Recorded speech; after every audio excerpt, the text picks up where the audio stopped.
So, what's up guys? My name is Tim. I am a master's student here. I'm part of the computer science blended program. If you don't know what that is, at Cal Poly there's this cool thing where you can do 4 years of your undergrad and then do 1 more year for masters. Mostly it's for people who don't know what they're doing, like me, and can't figure it out, so we're going to take another year and try to make the most out of it. I'm a computer science major, and I'm from San Francisco. The actual San Francisco? Woo, Kyle, yeah. Ryan, somewhere. Yeah. So San Francisco, some hobbies I like. I like to play video games. Play video games, I like to play guitar, piano, Smash Ultimate's here, so it's pretty great.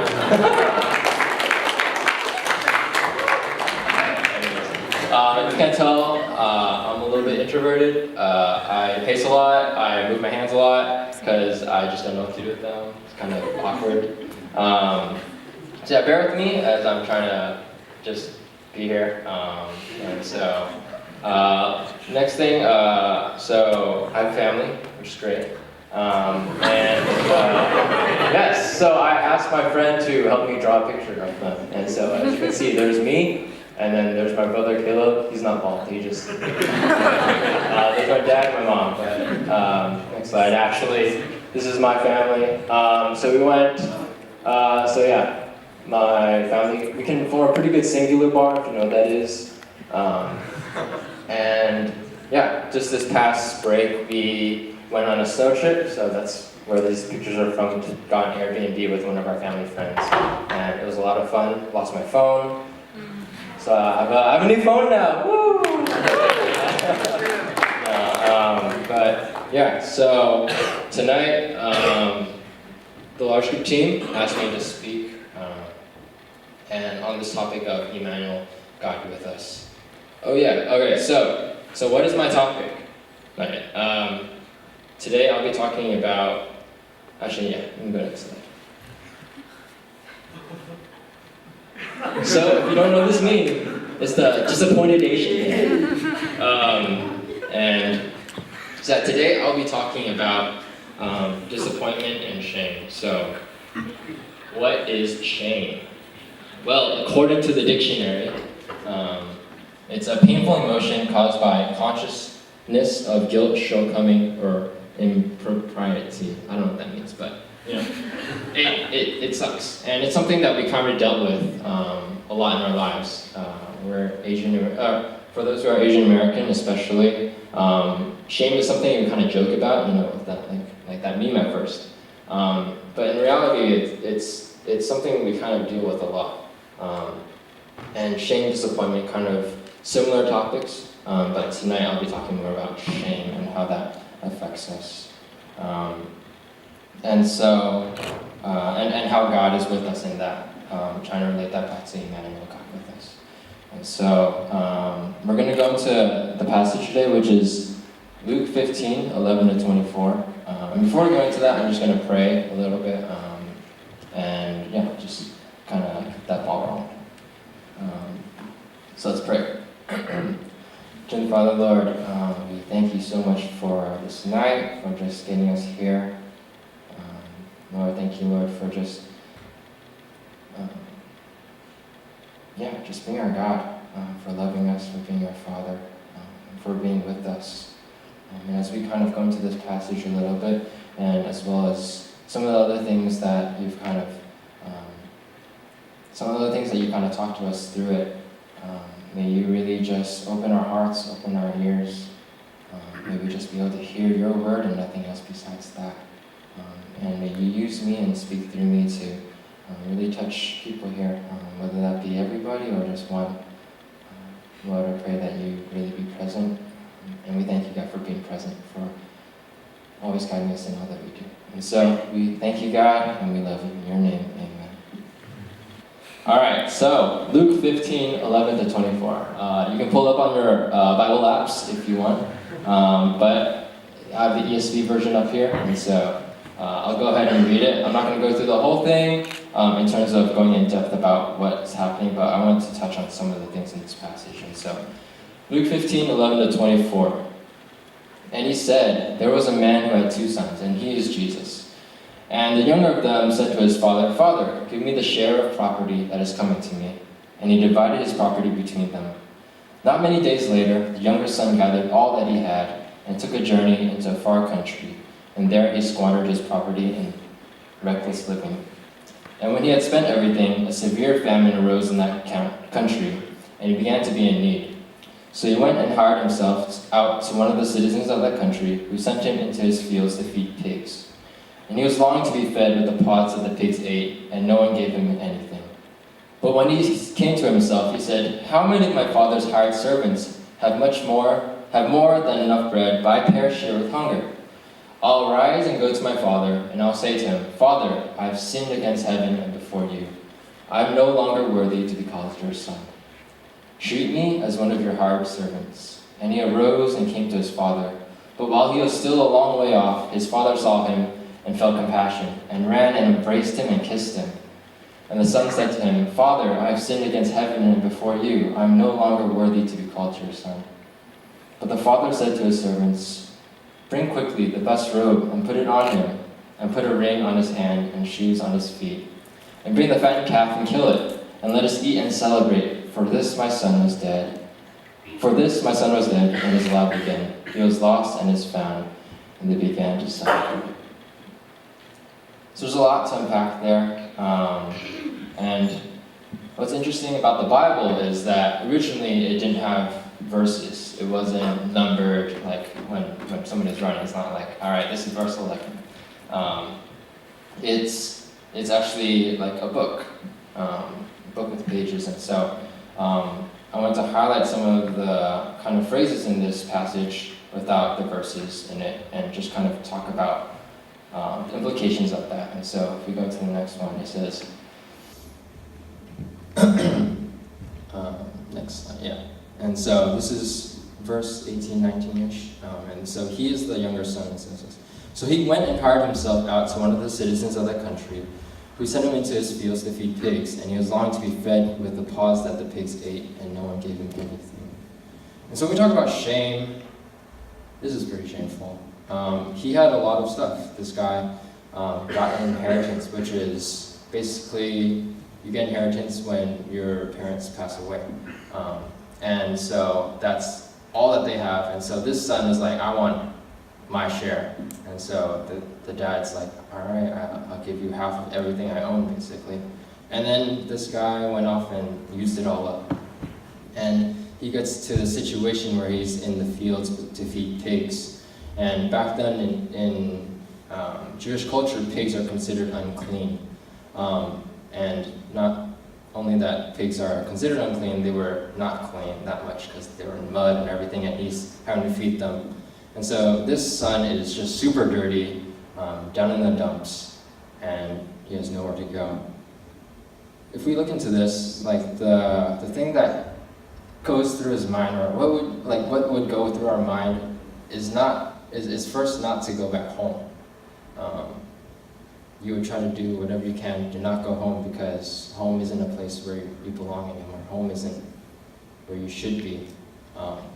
And so this younger son felt a lot of shame. No one in the right mind would say like, all right, I wish you were dead to your parents, and then say, all right, actually, you're not dead because I need you to pay for my stuff. There's a lot of shame in that, and people's pride are not going to let them do that. But this son, if we go to the next one, he says, I'll say to him, Father, I have sinned against heaven and before you. I am no longer worthy to be called your son. Treat me as one of your hired servants. And so here, this is when you're just he's at the lowest point of his life. He's like, I suck, I messed up, and I can't even be considered a son anymore. And I can only be a servant.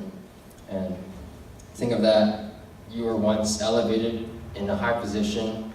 You once had servants, and now you have to be a servant. So again, there's a lot of shame in that. But in the next slide, it says, "But while he was still a long way off, his father saw him and felt compassion, and ran and embraced him and kissed him." And so, it's kind of a crazy thing where this shame that the son had felt, it's all just him. He was the only one who thought of that shame. The father did not. And so, we'll go on to the next slide. This brings about this idea of the honor-shame culture. And so, I think Matt Mendoza, he spoke a little bit about this before, but just about the culture back then was called an honor-shame culture, where honor meant everything, shame meant the worst thing that could ever happen. And so, the idea that the father was looking out and running already brought a lot of shame on him. Back then, they would wear kind of like robes or garments. And so if you're running, you gotta hike up your garment and kind of waddle run, you know? And so this guy had a big acre too, so he's running across fields. We would assume that he was a farmer because he had a fattened calf that he could kill later on. And so he's just getting dirt all over himself, and not only is he getting dirt on himself, he's running up and hugging his son who's covered in pig filth and mud.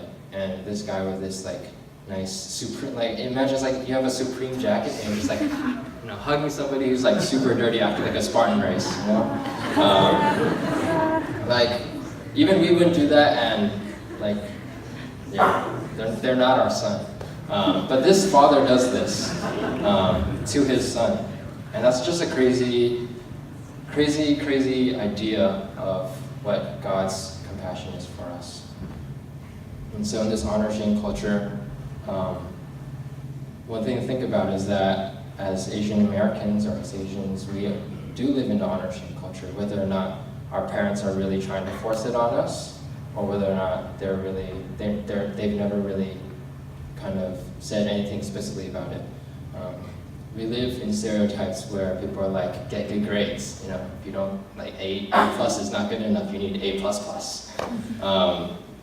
Where you are trying to succeed and that's all you want to do.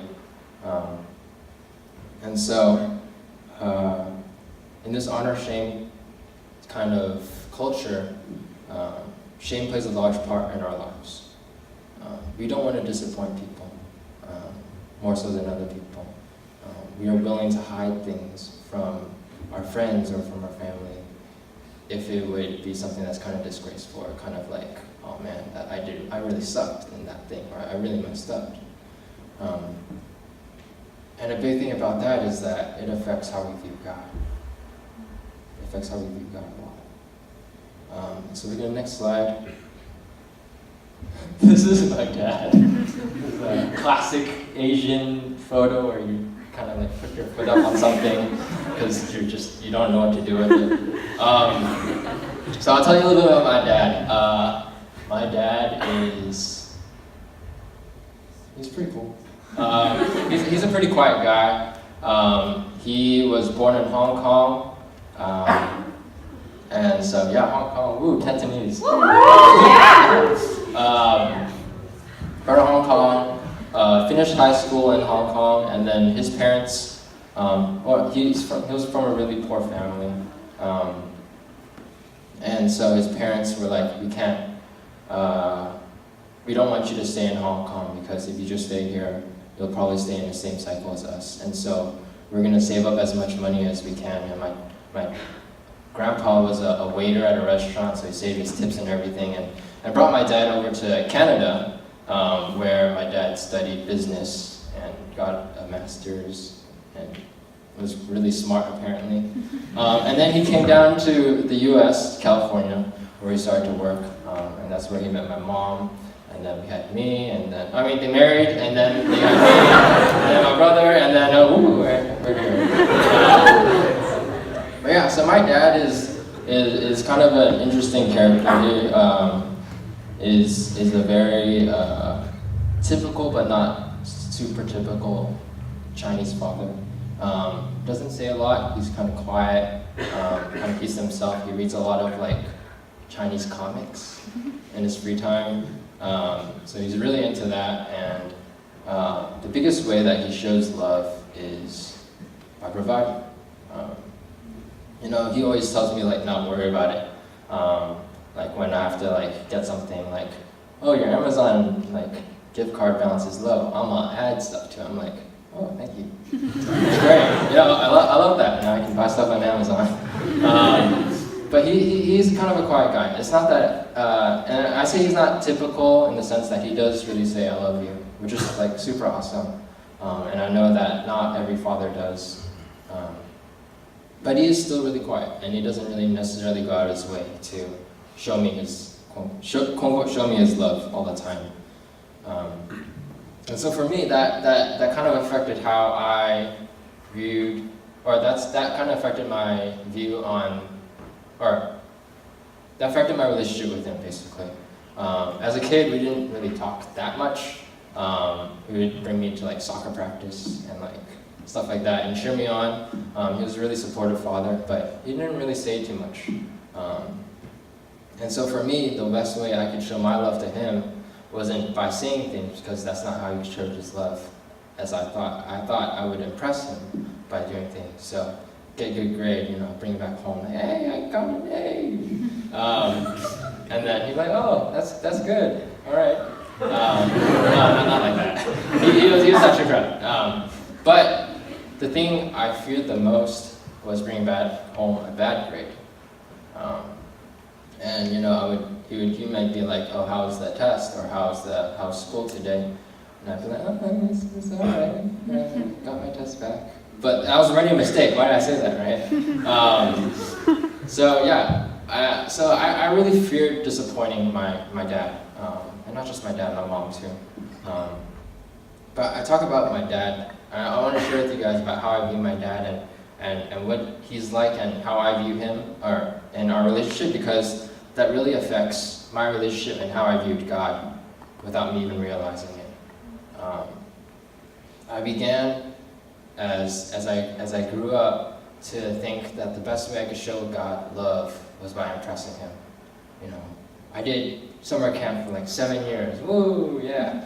I'm doing good things. I'm part of Epic. I'm part of different clubs, and I'm really trying to share the gospel around. And while that is good, I'm not saying that you shouldn't be doing those things. I hope you do share the gospel and you know, really show God love. But it caused me to really fear disappointing God. I didn't want to do things wrong.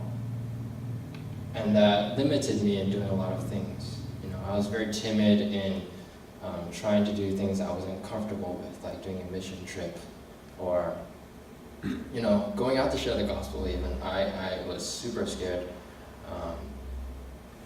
And it always caught me off guard. And I think that's because I viewed God as a God who loved me a lot, but a God who could be disappointed, and a God that I felt shame in doing some things.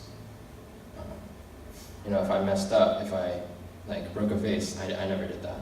But if I broke a vase, like, you know, how much shame I would feel going to my dad, and now like to my real dad, and now if I do anything even remotely bigger and have to bring that up to God, the Almighty King, ruler over everything, who knows everything, sees everything, is everywhere, like I did not want to do that. And I held on to that for a really long time, and that really stagnated my faith a lot. And so this summer, which, yeah, I mean, it took me a long time to learn, but this summer I went to a summer retreat with my church and Nick Wong's church. It's, yeah, we just call it summer camp. And we had this speaker, and he was speaking about some things. And he talked about, not just directly shame, but he talked about how God loves us unconditionally. And so from this passage, from my experience, I want to dive into kind of about what God has been really showing me and what God has really been putting on my heart. And so God is with us in our shame. That's a hard phrase to say even now. God is with us in our shame. How can God be with us if I feel shameful towards Him? And so one of the things that the speaker said at the conference was, He does not define us by our worst moment. I'll say that again. He does not define us by our worst moment. God does not define us by our worst moment. And so, I don't know what that worst moment is for you. And I feel that my worst moment keeps changing every time I mess up. And so it's a crazy concept to think that God does not define us by our worst moment. That we did something horrible and that God doesn't want us to just make it. God doesn't want us to make it up. We don't have to try to do good things to make up for the bad things. He defines us as sons and daughters of Him. Just like that father never associated his son as being a servant. Never considered it. He defined him by who that son really was, which is the son to his father. Same way God defines us as His children. It's kind of crazy to think by children He means sons and daughters. By son He means somebody like Jesus. That means Jesus is our brother. He views us in the same way as He views Jesus. So He does not define us by our worst moment. And the Bible has so much to support that. In the next slide. People who messed up in the Bible. God called a lot of people to serve Him. And a lot of people, He called really big people of great men of faith. That's what He called it, I think, in Hebrews. And these guys all messed up pretty bad. Noah got drunk at home where his family had to cover him up. Noah's this guy who's considered a man of great faith because he was like the only guy that God said could build, or God saved from the flood. And yet Noah messed up real bad. David sent Uriah off to the front lines of war to die so he can marry Uriah's wife. Not that Uriah. David is this guy who's called like God's friend. Somebody God really trusted, and yet David messed up. David messed up bad. Jonah, God called him to go spread the gospel to Nineveh, the city that was known for being super cruel, beheading people, putting people on stakes, as punishment, being really, they called an evil city. And we know Jonah as the guy who got spit out of the whale and went to Nineveh, and then he shared the gospel, and that was great. And people came to know God. But Jonah still failed. He ended up getting really angry. So that was a typo, but he got angry at God for not destroying Nineveh, because he was like, I shared it, I'm waiting for you to destroy it. And then Paul, this guy who was originally Saul in the New Testament, he persecuted and killed Christians before he became a Christian. And yet God used him so greatly, he wrote like so many books in the New Testament. And so what I'm getting here is that we know these people in the Bible not by these worst moments. Now, in our culture today, if, let's say, like the mayor of some city went super drunk and then just started like walking on the streets naked, that's all he would be known for, Hey, it's that mayor who got really drunk and became naked. He wouldn't be known for his good deeds. If somebody like committed adultery, like a big important person committed adultery, like you would see it all over the news, and that's what they'd be known for. And so it makes sense that we think that God might define us by our worst moment. It makes sense that we think God and be like, hey, he really messed up. And it makes sense for us to feel like, oh, we messed up. That's like a big part of me. When in reality, God is saying, you are my sons and daughters. I don't define you by what you did. And that's a hard thing to believe. It's really hard. But that's how God is with us in our shame. That even though these guys were all shamed, and I'm sure they would have regretted it a lot. David really regretted it. Paul regretted it. He talks about him being the worst of all sinners. Yet God still used them, and he makes them known for who they are, which is followers of Christ. Another thing that the camp speaker talked about was this one phrase that really shook me. There's nothing that you can do that will make God love you more or less than he already does. Let that sink for a little bit. There's nothing you can do that will make God love you more or less than he already does. We don't have to impress him. We don't have to impress him like we try to impress our parents or our friends. There's nothing we can do that will make God love us more or less than he already does. He loves us at the max. You can't go over 100%. And there's nothing we can do to make him go under. And this is the heart of the gospel. Love, unconditional love. There's nothing we can do except embrace it.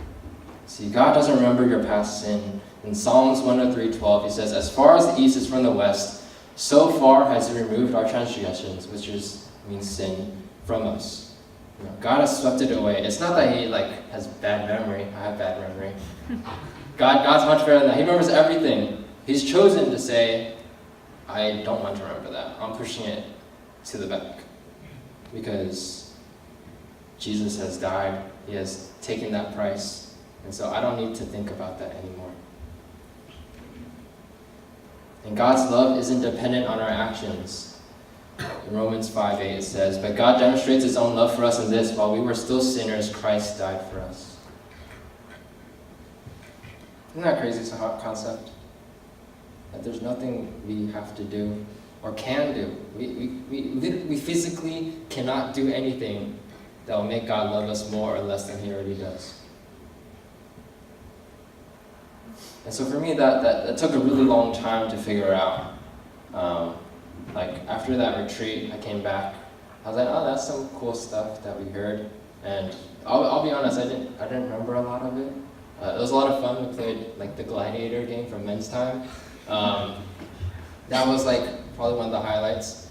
But when we came back at my fellowship, we talked about all right, so what did we learn from camp? What did we learn from this week that we spent in the wilderness? And people kept saying oh, there's nothing we can do to make God love you more or less than he already does. I was like, why is everybody saying that? And it clicked for me. I don't need to do anything. For me, I mess up a lot. I feel like I disappoint people a lot. Whether that be forget something because I have bad memory, or I'm late for something. For God, for not reading the Bible, I feel so terrible. For not praying sometimes. For not trying to put God at the center of my life at times. That makes me feel so terrible, and sometimes it makes me really hard to go to God and be like, God, I'm sorry. I need forgiveness. Sometimes I feel so much shame that I'm like, I don't want to do this anymore. But God says, nah, fam. You're my fam. You're my sons and daughters. I love you. Sometimes I think, what does a parent feel? What did my dad feel when he had me? I don't know if you know, but when babies are born, they're really disgusting. So, I don't recommend watching a video, but if you see some of those newborns, they're like, what is that? That's like an alien. And yet, every time, the parents are always like, they're never like, oh, this is so disgusting. I don't like this. No, they're like, that's my son, that's my daughter. My gosh, this is real. Right? If a father, if a mother can feel that way with a newborn baby, how much more does God do that for us? Even though we're dressed up nicely, I need to get a haircut, but we have nice hair, we have a good job,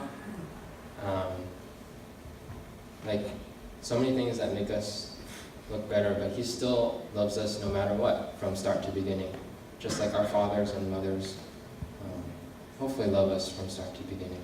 And I realize that's not true for everybody. Some of you may not have good relationships with your parents. And I encourage you guys to think about how that relationship with them affects how your relationship is with God. Just like how my dad is quiet, I think God sometimes is really quiet. That sometimes I won't expect a response. That I'll just wait and hopefully He'll do something, but I know He's providing for me. And so that's enough love. But God desires to show me so much more love than that. Sometimes I feel like, or sometimes I realize that sometimes I'm limiting God to what He can do. And so we go back to this idea of shame. How much does shame limit what God can do for you? And how much does shame limit how close you can get to God? There's nothing you can do that will make God love you more or less than He already does. He loves you as much as He can. Not that there's like it's like 100%. You can't go over 100%. Like 110, what is that? Right? And put 110% effort into it. You can only give 100. That's what God does,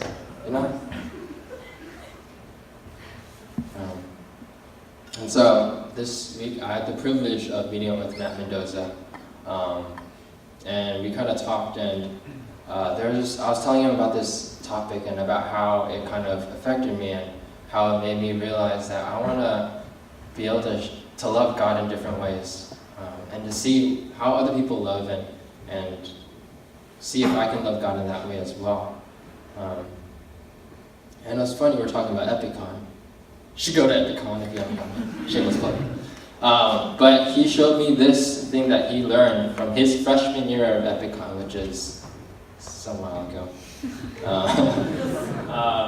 It says this: nothing to hide, nothing to fear, nothing to prove, because you are fully accepted and loved. I was like, dang, that's powerful. You can learn that at Epicon. That's crazy. But that's so true. You have nothing to hide, nothing to fear, nothing to prove, because you're fully loved and accepted.